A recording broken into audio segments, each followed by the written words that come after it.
দিয়া নবীজি গুছিদি জর্জর করে চোখের পানি ছেড়ে দিতেন কিন্তু দেখে গেল শেষ পর্যন্ত আল্লাহর মনসা আল্লাহ এই সন্তানকেও দুনিয়া থেকে নিয়ে যাবেন। আমি আপনাদের কাছে জানতে চাই ছেলে দেওয়ার মালিককে, নেওয়ার মালিককে? আল্লাহ। বোঝা গেল ছেলে মেয়ে পৃথিবীর কেউ দেয় না, আল্লাহ দেয়। আল্লাহ যখন ইচ্ছা তখন নিয়ে যায়। ইব্রাহিম আস্তে আস্তে একটু বড় হইতে শুরু হয়ে গেল। কিছুদিন পরে ইব্রাহিম যখন একটু দৌড়াদৌড়ি করার বয়সে উপনীত হয়ে গেল, আল্লাহ রাব্বুল আলামিন এবার দেখা গেল নবীজির এই ছোট্ট সন্তান ইব্রাহিমকেও মৃত্যু দিয়ে দিলেন। দেওয়ার পরে আরবের বেঈমান কাফেররা আমার নবীকে নিয়ে নানানভাবে কটূক্তি শুরু করে দিল। ওরা জানে না আল্লাহ রাব্বুল আলামিন আবার আপনার নবী বিশ্ব নবীর সন্তান নিয়ে, ছেলে সন্তান নিয়ে যে আল্লাহ মর্যাদা কমায় নাই, বরং মর্যাদা বাড়ায় দিয়েছি। আমার ভাইয়েরা লক্ষ্য করে দেখুন, আপনারা আমার নবীরা কি এই পৃথিবীতে অসংখ্য নবী ছিল। আল্লাহ যাদেরকে নবুয়ত দিয়েছি তারা যখন দুনিয়া থেকে বিদায় নিয়ে গেল, সন্তানেরা নবুয়ত পেয়েছে। একটু লক্ষ্য করে দেখুন। আরে মুমিন হযরত ইব্রাহিম আলাইহিস সালাম মুসলিম জাতির পিতা, তিনি শুধু নবী ছিলেন তা না। ইব্রাহিমের দুই সন্তান, এক সন্তানের নাম ইসমাইল, আরেক সন্তানের নাম ইসহাক। দুজনকে আল্লাহ পয়গম্বরি দিয়েছে। শুধু পয়গম্বরি দিয়েছে তা না, ইসমাইলের বংশে আপনার আমার নবী পৃথিবীতে এসেছে, আর ইসহাকের বংশে বানি ইসরাইল এক দুইজন পয়গম্বর না, আমার আল্লাহ ৭০,০০০ পয়গম্বর পাঠাইছে। এতে বোঝা গেল ইব্রাহিম শুধু নবী তা না, তার দুই সন্তানও নবী ছিল। অসংখ্য নবী আমার যারা নিজের নবুয়ত পেয়েছি, সন্তানদেরকে আল্লাহ নবুয়ত দিয়েছি। আরেকজন নবীর নাম বলি, নবীর নাম হলো হযরত দাউদ আলাইহিস সালাতু ওয়াস সালাম। আরে ওই দাউদ আলাইহিস সালাতু ওয়াস সালাম শুধুমাত্র নবী তা না, আল্লাহ তাকে বাদশাহিত্ব দিয়েছিল। এমন বাদশাহিত্ব আল্লাহ পৃথিবীতে তার বংশে দিয়েছে, এমন বাদশাহিত্ব পৃথিবীতে আল্লাহ আর কাউকে দেয় নাই। হযরত দাউদ নবী, তিনি পয়গম্বর, সন্তানও পয়গম্বর। দাউদ নবী বাদশাহ, সন্তানও বাদশাহ। আল্লাহ নিজেই তো পবিত্র কোরআনের ভিতরেই মর্মে বলেছেন, ওয়ালাকাদ আতাইনা দাউদা ওয়া সুলাইমানা ইলমা। একটু লক্ষ্য করে দেখুন, দাউদ নবীকে এবং সুলাইমান নবী বাবাকে আল্লাহ যেমন ভাবে পয়গম্বরি দিয়েছে, সুলাইমানকেও পয়গম্বরি দিয়েছে। আল্লাহ রাব্বুল আলামিন বলেন, আমি তাদেরকে ইলম দিয়েছি। শুধু ইলম দিয়েছি তা না, ওয়ারিসা সুলাইমান দাউদ। আল্লাহ রাব্বুল আলামিন বলেন, দাউদকে সুলাইমানের উত্তরাধিকারী বানাইছি। এতে বোঝা গেল বাবা যেমন ইলমওয়ালা, বাবা যেমন পয়গম্বর, সন্তান ইলমওয়ালা, সন্তান পয়গম্বর, সন্তান আবার বাদশা। বাদশা তো বাদশা, এমন বাদশা পৃথিবীতে কিয়ামতের আগে এমন বাদশা আর পৃথিবীতে আসবে না। বোঝা গেল বাবার সুযোগ্য উত্তরসূরি বানাইছেন দাউদ পয়গম্বরের সন্তান হযরত সুলাইমানকে। আল্লাহ বোঝাইতে চায়, নবী গো, ও নবী, অন্যান্য নবীদের কি পয়গম্বরি দিয়েছি, সন্তানদেরকে পয়গম্বরি দিয়েছি। আমি চাইলে আপনার ছেলে সন্তানগুলি কি বাঁচায় রাইকা আমি তাদেরকে পয়গম্বরি দিতে পারতাম, কিন্তু দিয়ে দিলে অন্যান্য নবী আর আপনার মধ্যে মর্যাদাগতভাবে সমান হয়ে যাইত। আপনি আর অন্যান্য নবীর মর্যাদা কিন্তু এক সমান না। আপনার মর্যাদা পৃথিবীর সকল নবীর চাইতে বেশি না, শুধু পৃথিবীর সকল নবীর চাইতে বেশি তা না। আল্লাহ রাব্বুল আলামিন বুঝাইতে চায়, নবী গো, আপনার সম্মান হলো এই পৃথিবীর সবচাইতে উদ্দেশ্য সম্মান। সকল নবীর সম্মানের একটা তুলনা হয়, আপনার সম্মানের তুলনা হয় না।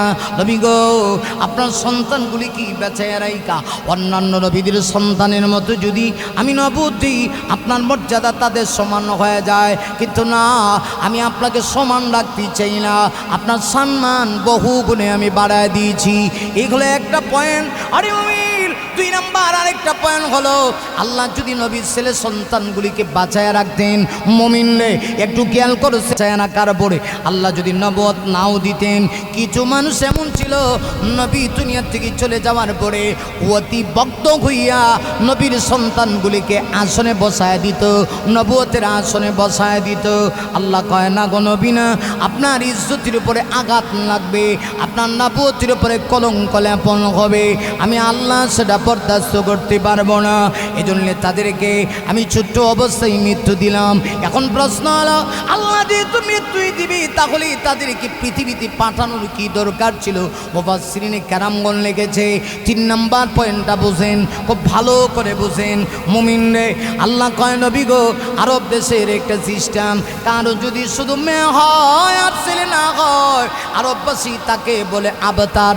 আবতার মানে হলো নির্বংশ, লেজ কাটা। ও নবী, আরবের লোকেরা আপনাকে লেজ কাটা কইব, আপনার শানে আঘাত লাগবে, আপনার মানে আঘাত লাগবে। আমি আল্লাহ সেটা বরদাস্ত করতে পারবো না। এরপরেও আরবের কাফেররা নবীকে লেজ কাটা বলেছে। আবুল হাবনা কয়, মোহাম্মদ লেজ কাটা না, মুখের সবগুলি বেঈমান কাফের। আমার নবীকে বলে মোহাম্মদ আবতার। আসিফ ইবনে ওয়াইল কয়, মোহাম্মদ আবতার, মোহাম্মদ সাল্লাল্লাহু আলাইহি ওয়াসাল্লাম দুনিয়া থেকে বিদায় নেওয়ার পরে মোহাম্মদের নাম নিশানা থাকবে না, মোহাম্মদের মর্যাদা থাকবে না, মোহাম্মদের নাম পৃথিবী থেকেও নিবে না। আল্লাহ রাব্বুল আলামিন বলে, জিবরীল, এই কথা শুনে আমার বন্ধু আঘাত পেয়েছি, দৌড়ে যাও আমার বন্ধুর কাছে। আমি আল্লাহ আমার বন্ধুকে ছেলে সন্তান দিয়ে নিয়ে আসছি, তো কি হয়েছে?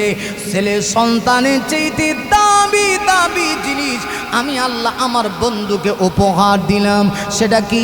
হযরত জিবরিল আসলেন। আল্লাহ রাব্বুল আলামিন পবিত্র কোরআনের সূরা কাউসার নাযিল করে বলেন, ইন্না আ'তাইনাকাল কাউসার। আল্লাহ ডাক দেয়া কয়, নবী গো, আপনার ছেলে সন্তান নিয়ে আসছি, তো কি হয়েছে? এর চাইতে দামি দামি জিনিস আমি আল্লাহ, কাউসারের মতো মূল্যবান জিনিস আমি আল্লাহ আপনাকে দান করেছি। আল্লাহু আকবার। আল্লাহ কয়, নবী গো, আরবের বেঈমান কাফেররা বলে আপনার ছেলে সন্তান দিয়া আমি কেন ছোট্ট অবস্থায় নিয়ে আসলাম? এতে গিয়ে নাকি আপনার পৃথিবীতে নাম সুনাম থাকবে না, আপনি পৃথিবী থেকে চলে যাবেন, আপনার আলোচনা বন্ধ হয়ে যাবে। কে বলেছে? আল্লাহ বলেন, ছেলে সন্তান তো নিয়ে আসছি আপনার ইজ্জত কমানোর জন্য না, আপনার ইজ্জত বাড়ানোর জন্য। কথা কোন ঠিক কিনা? আরো জোরে কোন ঠিক কিনা? যে কারণে আজও পর্যন্ত ইসলাম বিদ্বেষীগুলি আমার রসুলের শান মান ক্ষুণ্ণ করার জন্য চেষ্টা করতেছে, কিন্তু একচুল পরিমাণ ক্ষুণ্ণ করতে পারে নাই। আর জোরে কান। অতি ভক্তি সুরের লক্ষণ। আমরা দেশের কিছু লোক আছে দেখবেন, বাবা যদি পীর হয় সন্তান পীর হওয়া এটা জরুরি না যে বাপে পীর সন্তান ওনই লাগবে। হ্যাঁ, বাবা যদি হক্কানি পীর হয়, সন্তান যদি হক্কানি হয় 100 বার না 1000 বার হবে। কথা বলেন না কেন? ঠিক কিনা বলেন? কিন্তু আমার দেশে দেখা যায় কিছু বন্ড পীরেরা আছে, এরা নিজেরাও বন্ড, দুনিয়ার থেকে যাওয়ার পরে এদের কিছু ভক্তরা আছে, ওগুলারে আবার আইনা গদ্দিসিনী পীর বানায়। কথা বলেন না কেন? আছেন এরকম ঘটনা? গদ্দিসিনী পীর বানায়। আবার উল্টা বুঝবেন না, আমি কোনো হক্কানি পীরের বিরুদ্ধে বলি না।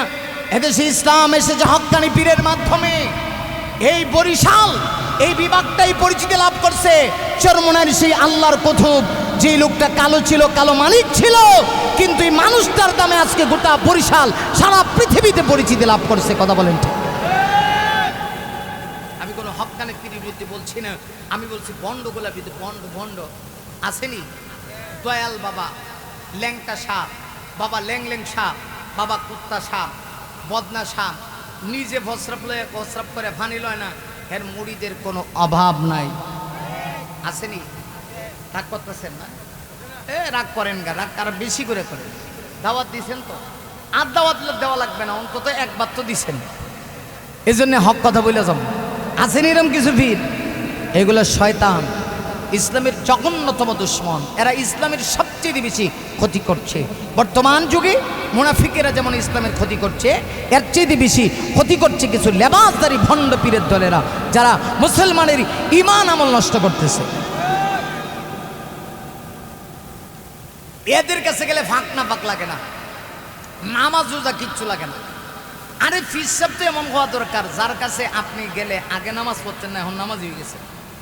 জান্না সর মনে হয় কত লোক দেখা যায় আমার সামনে এসে আমার মুসলিয়া হুজুর জিন্দিগিতে পশ্চিম দিকে তাকায় খারাইছি না, এখন এই আল্লাহওয়ালার দরবারে যাওয়ার পরে আমার পরিবর্তন হয়ে গেছে, মাথার মধ্যে সবুজ পাগড়ি উঠে গেছে, 5 ওয়াক্ত নামাজি হয়ে গেছে, ব্যান চালায় তো আল্লাহর জিকির করে, ব্যান চালায় তো আল্লাহর জিকির করে। এইটার নাম হলো পীর সাপ। কথা কোন ঠিক কিনা? আর আমরা দেশে পীরের দরবারে গেলে আগে 2-1 ওয়াক্ত নামাজ পড়তো, এখন গিয়ে আব্বা খা। হ্যাঁ, এখন আব্বা খা, কারণ ফিরে নিজেই তো বাবা খা। ফিরে নিজে যদি বাবা খায়, মুড়িতে তো দাদা খাইব। কথা কয় না, বুঝেন না? ফিরসাম নিজে যদি বাবা খায়, মুড়িতে কি তা খাইব? দাদা খাইব। আর ওনার কাছে নারী পুরুষ কোনো পার্থক্য না। এটা আমরা সিলেটও আছে, কিছু ভণ্ড পীর আছে, আমরা সিলেট ইমান আমল সব নষ্ট করে লিখি। হেরা দেখবেন মাঝে মধ্যে কয় যে আমরা বাবার দরবারে কত হাজার হাজার গরু যায়। এটা এরা দলিল বানায় যে তোর বাবার দরবারে কয়টা গরু যায় আর আমার বাবার দরবারে কয়টা গরু। আসল কথা কি জানেন? মানুষের দরবারে মানুষ যায়, গরুর দরবারে গরুই যায়। গরু দিয়ে কোনো ফির নির্ণয় করা যাবে না। মুরিদের দিকে তাকাইবেন, দেখবেন সুন্নত আছে কিনা, মাথায় টুপি উঠছে কিনা, নামাজ পড়ে কিনা, আগে সুদ খাইতে সুদ ছাড়ছে কিনা। যদি দেখেন সব ছেড়ে দিছে, আল্লাহ আল্লাহ হয়েছে, তাহলে বুঝবেন যে আর কি ঠিক আছে। হ্যাঁ, আর আমরা সিলেট আছে, ফানির তলে বাতি জ্বলে বাউ বাতাসে নিবে না, ফানির তলে বাতি জ্বলে বাউ বাতাসে নিবে না, আঙ্গ বাবার মুরিদ হইলে ওযু গোসল লাগে না, টুনটুনা টুনটুন। নাউজুবিল্লাহ। ইমান আমল যা আছে সব লেগে গেছে। আর কিছু বন্ধ এমন আছে, এদের কাছে যায় গিয়ে দেখবেন বাবা হইয়া লেটা দিয়ে হইয়া থাকে আব্বা, অথচ নিজের ঘরের বাবা আছে, কোনোদিন আব্বার আব্বা ডাকে না। কত বড় খাডাইস। কথা বুঝে না, কথা বুঝতেছে না, কত বড় খাডাইস। চিন্তা করছে নিজের বাপের কোনোদিন একদিন আব্বা হয়ে ডাকস না, বেটা তুই এত খারাপ। রসুল বলছেন হুমা জান্নাতুকা ওয়া নারুকা, মা বাবা যার বেঁচে আছে তার জন্য জান্নাতের 2টা দরজা খোলা আছে। সুবহানাল্লাহ। বাড়ি দিয়া কয়েন। আপনাদের এই বরিশালেরই একজন বিশ্বনন্দিত মুফাসসিরে কোরআন ছিল, কোরআনের পাখি আল্লামা দেলাওয়ার হোসেন সাইদি রহমতুল্লাহ আলাইহি। ওনার একটা কথা আমার বারবার মনে হয়, তিনি বলতেন যার ঘরে মা বাবা বেঁচে আছে তার জন্য বাইরে যাওয়ার দরকার নেই। যদি হক্কানি কোনো আলেমের কাছে যান তাহলে তো ভালো, যদি অন্তত যাইতে নাও পারেন তাহলে মা বাবাই আপনার জন্য সবচেয়ে বড় পীর। মা বাবার খেদমত করেন। কথা কোন ঠিক কিনা? কিন্তু এই বন্ডগুলি দেখা যায় ল্যাংটা বাবার দরবারে গিয়ে খারাই থাকে, কিরে কেল লাগে গেছস? হ্যাঁ, গিয়া আব্বা আব্বা কেল লাগে গেছ, নিজের বাপের আব্বা ডাক্তারস না। অথচ যে লোকরে আব্বা ডাকে তার দেহে কোনো কাফন নাই, একদম মানে উলঙ্গ, দেহে কিচ্ছু নাই। আমি নিজে একদিন দেখছি এক লোক ঢাকায়, এরকম এক লোক যার দেহে কোনো কাপড় নাই, একদম উলঙ্গ, তারে নিয়ে কলা দিতেছে, বন দিতে। আচ্ছা দেহ একজন মানুষের দিতেই পারে, কিন্তু কদ্দুর ফরে দেখি মাথাটা তার সামনে দিয়ে দিয়েছে।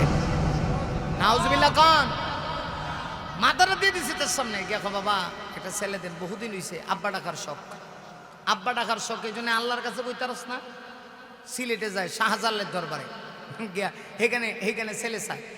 একটা ছেলে দে রে বাবা, একটা ছেলে দে রে বাবা, একটা ছেলে দে, কামাই খাবার আশা নাই রে বাবা, আব্বু ডাকবো কে, কামাই খাবার আশা নাই রে বাবা, আব্বু ডাকবো কে, ঠুন ঠুন। অথচ গাদায় জানে না শাহজালালের কাছে সন্তান চায়, ওনার নিজেরই কোনো সন্তান ছিল না, এটা নিজেই জানে। আমার বাড়ি সিলেট না, লেখাপড়াও সিলেট করছে। আপনি ইতিহাস পড়ে দেখেন শাহজালাল এমন এই স্ত্রী ছিল না, সন্তান ছিল না, উনি ছিল শাহজালাল মুজাররাদ। মুজাররাদ কারে হয়? মানে যে পরিবারে এক, যার কোনো পরিবারে কেউ নাই। ওই সিলেট এই সুদূর ইয়ামন দেশ থেকে তিনি 360 জন ওলিকে সঙ্গে নিয়ে আল্লাহওয়ালাকে সাথে করে তিনি এসেছিলেন ভারত পাড়ি দিয়ে সিলেটে, সিলেট অঞ্চলে এসেছিলেন ইসলামের দাওয়াত দেওয়ার জন্যে। আল্লাহু আকবার বলে। অথচ ওনার কাছে গিয়ে সন্তান চায়, এ বুঝে না। সন্তান দরকার কার কাছে চাইবে? আমার আল্লাহ বলে নবী গো, অনবী আরবের কাফেররা আপনাকে ডেকে বলি, আপনার ছেলে সন্তান নাই, পৃথিবী থেকে আপনি চলে গেলে আপনার নাম নিশানা থাকবে না, আপনাকে লেজ কাটা বলে। আল্লাহ জবাবে বলেন নবী আপনি টেনশন করেন না, আমি ছেলে সন্তান নিয়ে গিয়েছি তো কি হয়েছে, এর চাইতে দামি জিনিস আপনাকে আমি দিয়েছি। এই জিনিসটার নাম কি? কাউসার। বলেন কি? আরো জোরে বলেন কি? ইন্না আ'তাইনাকাল কাউসার। আল্লাহ বলে নবী গো, ছেলে সন্তান নিয়ে গিয়েছি তো কি হয়েছে, এর চাইতে দামি জিনিস আমি আপনাকে দিয়েছি। এই দামি জিনিসের নাম হলো কাউসার। আরে ওই কাউসার ছেলে সন্তানের চাইতে দামি কেমনে হইল? আসুন, কাউসার শব্দের ব্যাখ্যা আছে 40টা। কয়টা ব্যাখ্যা? 40টা ব্যাখ্যা করতে হলে অন্তত এক সপ্তাহ দাওয়াত দিয়ে রাখা লাগবে। কথা বলছি সুবহানাল্লাহ।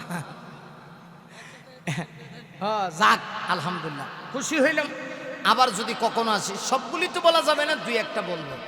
আলহামদুলিল্লাহ কর। তবে আপনাদের বসাটা বারবার বলছি, আমার হৃদয়ে খুব বেশি লাগছে, ভালো লাগতেছে যে এই প্রচন্ড শীতে কিভাবে আপনারা বসে আছেন।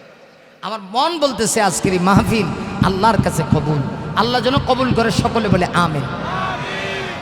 এই কাউসার শব্দের 40টার ব্যাখ্যা, একটা ব্যাখ্যা হলো নবী গো, আমি আপনাকে ইন্না আ'তাইনাকাল কাউসার, হে মুহাম্মদ সাল্লাল্লাহু আলাইহি ওয়াসাল্লাম, নিশ্চয়ই আপনাকে দান করলাম কাউসার, কাউসার দিলাম। এর প্রথম ব্যাখ্যা হলো আমি আপনাকে 30 পারা কোরআন নামক নিয়ামত দান করলাম।